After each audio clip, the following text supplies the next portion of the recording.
When he wasn't lecturing, Davy was in the lab and, moving on from his research on nitrous oxide, began researching the exciting new field of galvanism.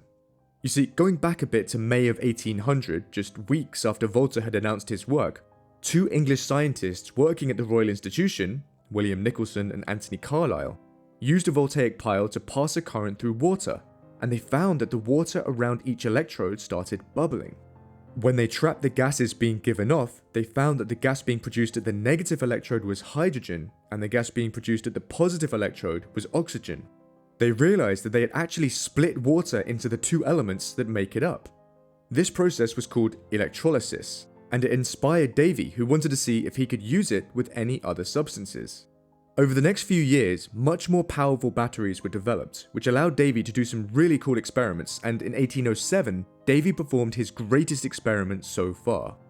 On the 19th of October, he took a bell-shaped container with a platinum wire fused through the top. We can see his sketch of it here in his original lab book.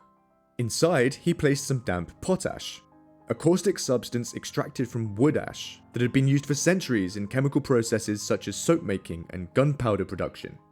To seal it off, he placed the open end of the container over a bed of mercury and fed another wire in through the bottom.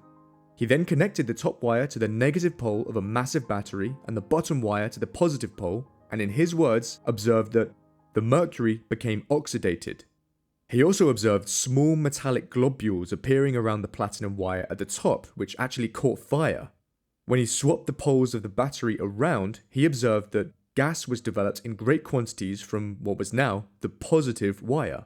Underneath, he wrote, "This gas proved to be pure oxygen, proving the decomposition of potash."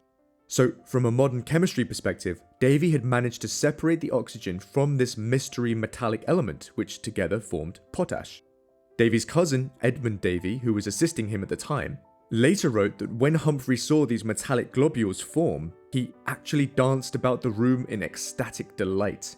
Later in the same day, Davy casually noted down the discovery of another element from another source when he wrote, "Soda decomposed with different phenomena," although he didn't give any details here as to what those phenomena were. So in just one day, Davy had isolated two brand new elements, one from potash and one from soda ash. Soda ash was similar to potash, except it was extracted from a different type of ash. Both could also be mined in various places, so there was plenty of it around, and now Davy had just unlocked their compositions. Davy named the element from potash potassium, and the element from soda ash sodium. They were both highly reactive metals which could be cut with a knife and would quickly oxidize when left in the air.